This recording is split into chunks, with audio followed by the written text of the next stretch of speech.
Arriva il nonno! Hi guys, today I'm going to show you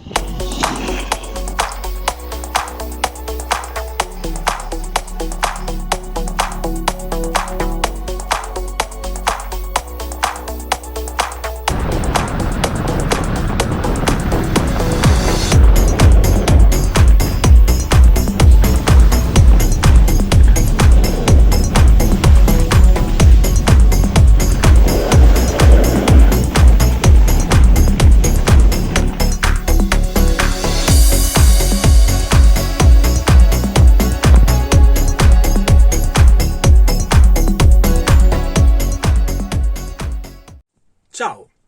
Come annunciato nel precedente video, oggi parleremo di stance setback. Come sempre sono termini che ereditiamo dall'inglese. E cosa vuol dire?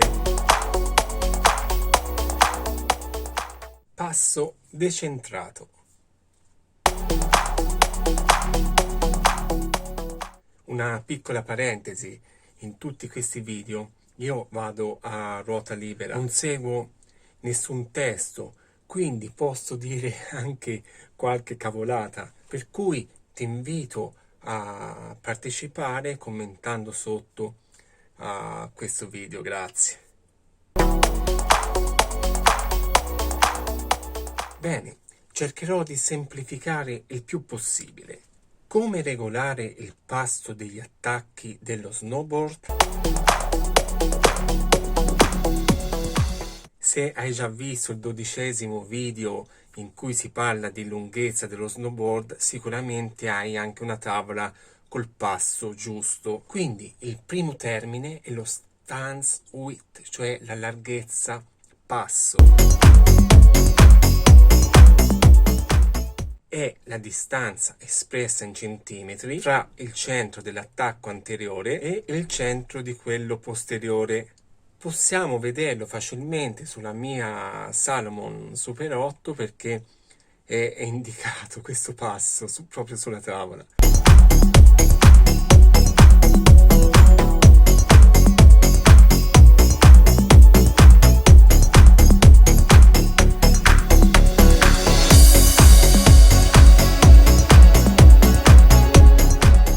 Nei precedenti video, quando abbiamo visto il montaggio degli attacchi, io ho sempre detto di utilizzare quelli centrali.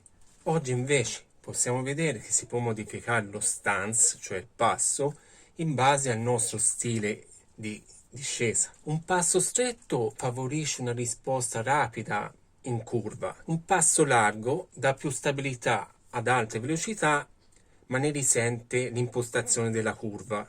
Quindi possiamo finalmente capire che cos'è lo stance setback, cioè il passo decentrato, ovvero quando il punto centrale degli attacchi è spostato verso il tail, cioè la coda dello snowboard.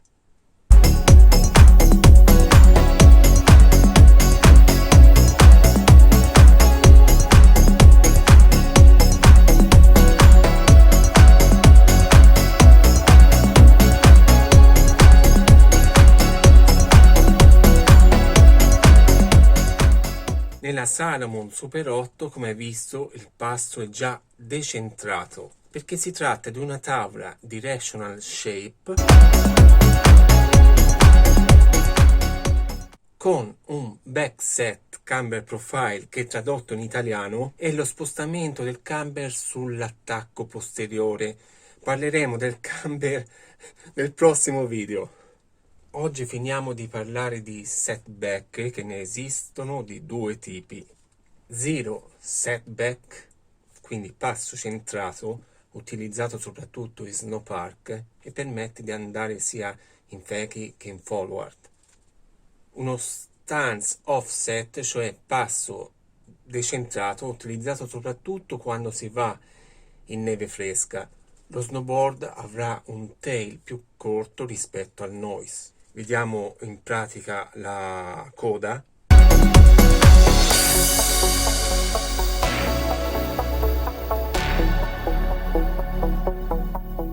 Vediamo ora la distanza in punta.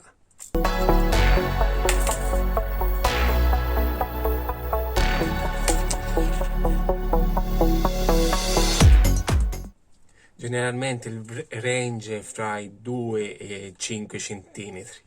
Il nonno comunque consiglia, quando utilizzi la tavola per la prima volta, di utilizzare lo stance che è indicato dal costruttore, come in questo caso. Poi dopo la prima giornata di discese puoi decidere magari di spostarlo un pochino indietro. Spero che sia tutto chiaro.